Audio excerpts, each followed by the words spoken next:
Bonjour à toutes, bonjour à tous. Aujourd'hui, le peuple de France est en colère. La société se précarise. Il y a de plus en plus de pauvres et les classes moyennes sont en souffrance. Elles travaillent toujours plus sans gagner plus et même en perdant du pouvoir d'achat. On leur demande à présent de faire des efforts pour rembourser la sacro-sainte dette. La sacro-sainte dette qui n'a cessé de s'agrandir depuis le début du premier mandat de Macron. 4 000 milliards. Et là, on nous propose une nouvelle fois, et ça devient une habitude perpétuelle, de réduire les dépenses publiques. Réduire les dépenses publiques, c'est diminuer les budgets alloués à l'hôpital, à l'école, à la police, à la justice. Tous ces services publics sont déjà à l'agonie, sont déjà exsangues. Le mammouth a depuis longtemps été dégraissé. Donc, les gens, le peuple de France, les Français en souffrance, vont de plus en plus se réfugier vers d'autres partis politiques et une grande masse de travailleurs commence à se diriger de plus en plus vers le vote Rassemblement national. Je vais aujourd'hui me poser la question, est-ce que le Rassemblement national est véritablement l'ami des travailleurs comme il aime le faire penser? La première interrogation qui me vient, c'est récemment, il y a eu donc les universités d'été ou les rencontres du MEDEF où Jordan Bardella a cherché à avoir l'approbation et la bénédiction donc des représentants du MEDEF. Chose plus ou moins réussie puisque Retailleau a été acclamé, Attal a été applaudi et au terme de la discussion, le MEDEF a dit que Jordan Bardella avait leur accord ou leur approbation. Donc, le Rassemblement national fait les yeux doux au MEDEF, mais d'un autre côté, il ne cesse de taper sur les syndicats. Les syndicats font partie de ce que l'on appelle les partenaires sociaux, donc il y a les syndicats patronaux, comme le MEDEF, et il y a les syndicats des travailleurs, c'est-à-dire les syndicats des salariés, que ce soit de la fonction publique ou du privé. Donc chaque syndicat a des cellules qui chacune représentent leur corporation, et donc ces syndicats font remonter les revendications des travailleurs et des travailleuses. Donc, nous avons vu par exemple que lors du conclave sur la fameuse réforme des retraites initiée par François Bayrou, le MEDEF a déposé son veto et donc a refusé toute discussion, tout arrangement avec les autres syndicats en vue de trouver des issues favorables pour les travailleurs. Donc voilà, déjà on a ça, le Rassemblement national fait les yeux doux au MEDEF et de l'autre côté, parfois a des discours absolument d'une sévérité impressionnante contre les syndicats des travailleurs, des salariés. Donc voilà. Ensuite, se pose une autre question, c'est les fonctionnaires.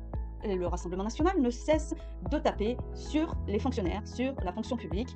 Ce qui est quand même étonnant, c'est que sachant la vénération qu'ils ont pour les forces de l'ordre et donc pour la police, les policiers sont des fonctionnaires. Les policiers sont des fonctionnaires d'État au même titre que, par exemple, les enseignants. Donc, une réforme notamment est passée en 2025, enfin a été appliquée depuis le 1er mars 2025 au sein de la fonction publique. Désormais, lorsqu'un fonctionnaire ou tout autre agent d'ailleurs de la fonction publique, hein, même en contractualisation sans avoir le statut de fonctionnaire, lorsqu'il est en arrêt maladie, son salaire ne lui est plus versé intégralement, il perd 10% de son traitement dès le début de son arrêt de travail, ce qui n'est pas appliqué dans les entreprises privées, par exemple.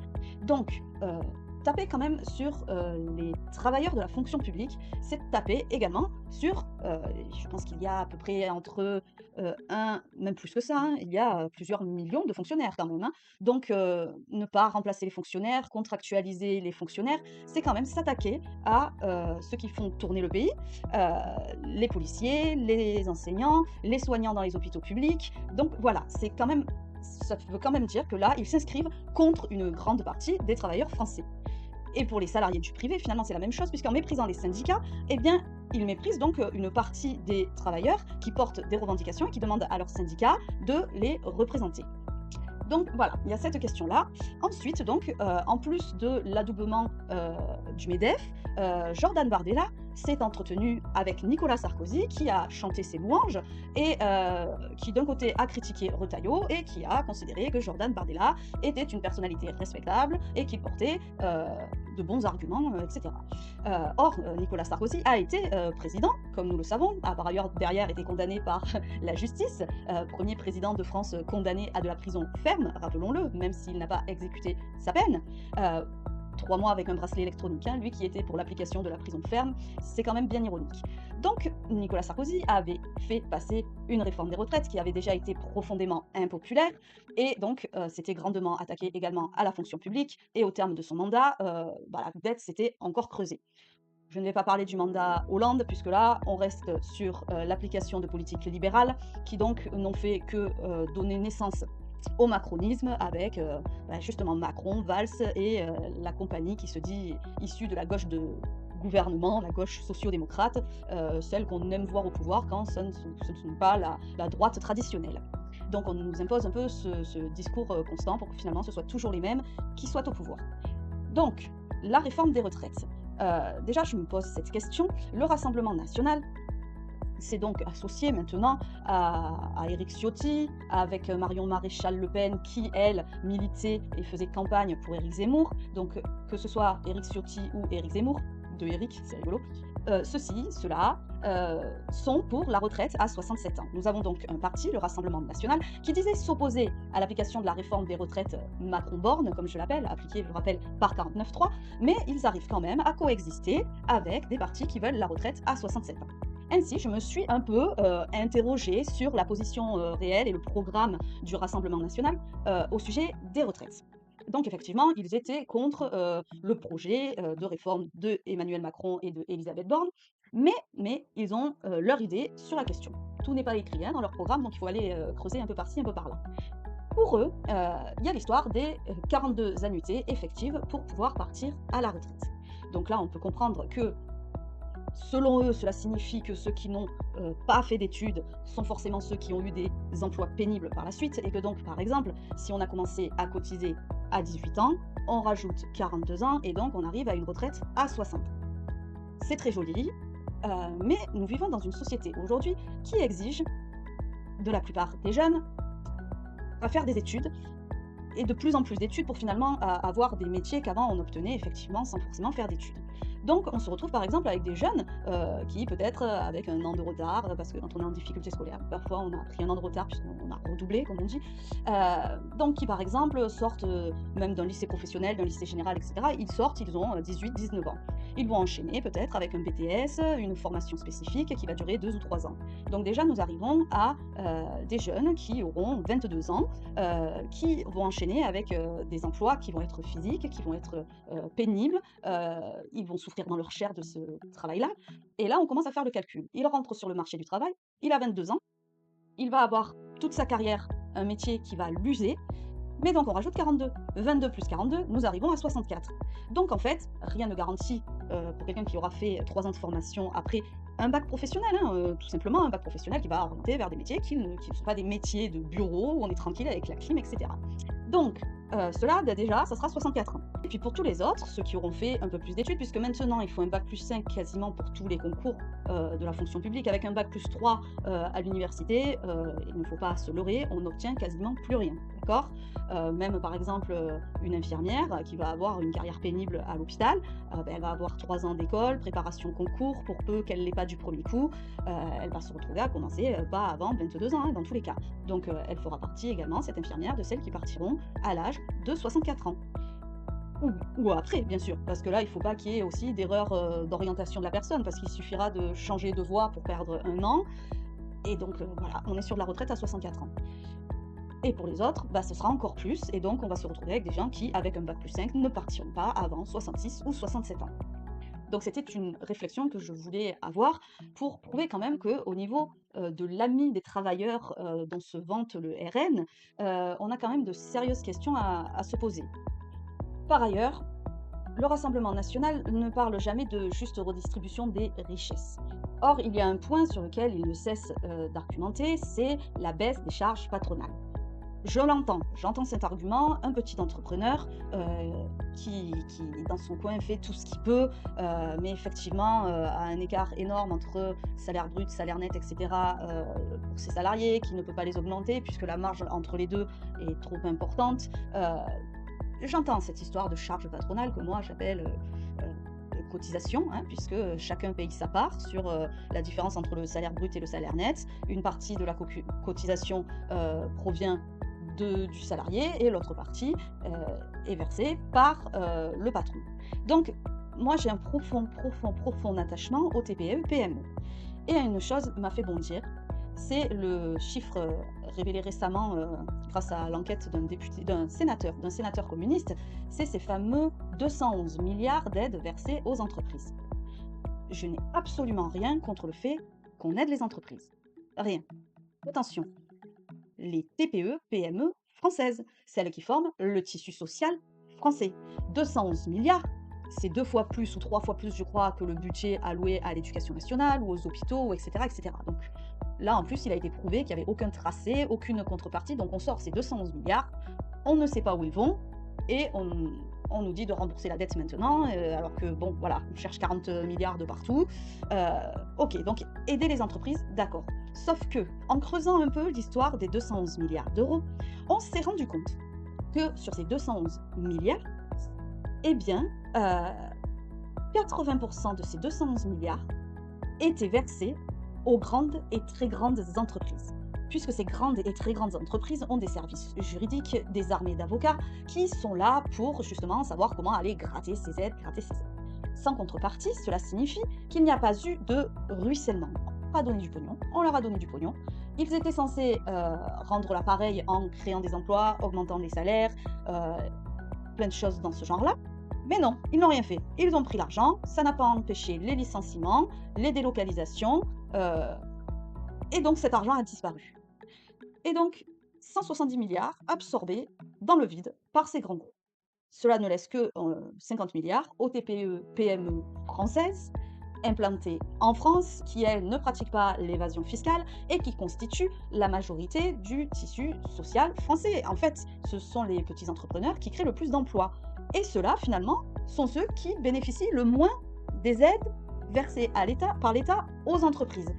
Donc là, il y a quand même une chose, c'est que les entrepreneurs râlent, on a trop de charges, on a trop de charges, on a trop de charges. Le Rassemblement national, son argument, c'est on va faire baisser les charges, on va faire baisser les charges. Sauf qu'en faisant baisser les charges, eh bien, il y a moins de cotisations qui vont pour faire fonctionner le pays et ses services publics. Donc, c'est là que le Rassemblement national a une politique totalement libérale, puisqu'il veut diminuer sans arrêt les moyens de la fonction publique. Supprimer le nombre de fonctionnaires, diminuer drastiquement le nombre de fonctionnaires, précariser toute la corporation, détruire le statut de fonctionnaire, contractualiser les agents de la fonction publique. Mais donc c'est une spirale infernale, puisque derrière, ce sont les entrepreneurs, les salariés des entrepreneurs, les enfants des entrepreneurs et de ces employés qui vont se retrouver avec une école exsangue, des hôpitaux qui ne fonctionneront plus du tout, et voilà, toute la société va souffrir de ça.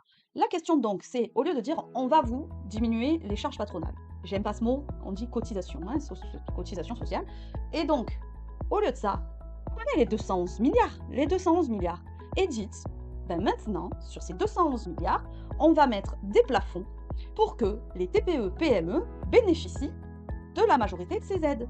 Ainsi, en touchant ces aides, cela compensera justement le poids des charges patronales et cela permettra de continuer à alimenter les caisses de fonctionnement de la fonction publique, qui, elle, est profitable à tout le monde, puisque nos enfants ont besoin d'une éducation de qualité, nos malades, nos anciens ont besoin de services de santé de qualité, c'est pour le bien de tous.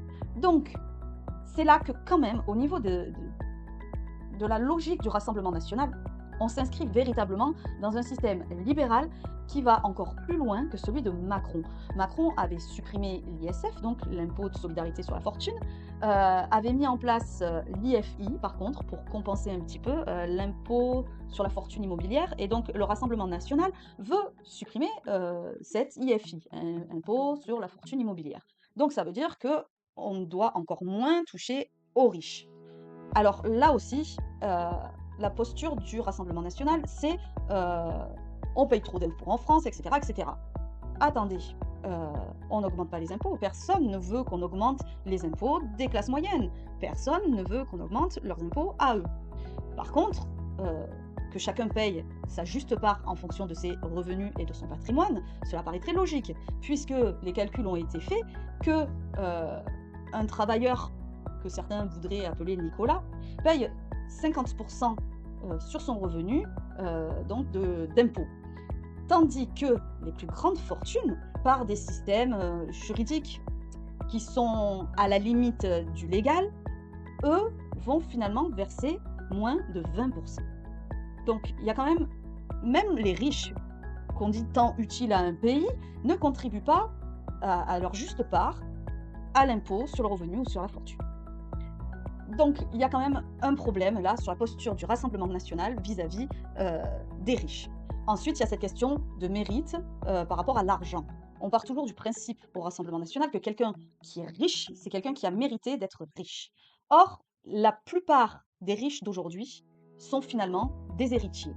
Ils n'ont rien mérité en fait. Ils sont nés, ils ont hérité de la boîte de papa et maman, souvent de papa, hein, puisque nous sommes encore dans une société patriarcale, donc souvent de papa. Et puis là, ils ont juste eu à embaucher des sbires spécialisés dans le placement d'argent, qui gèrent l'argent à leur place. Et là, je n'y vois aucun mérite. Vraiment.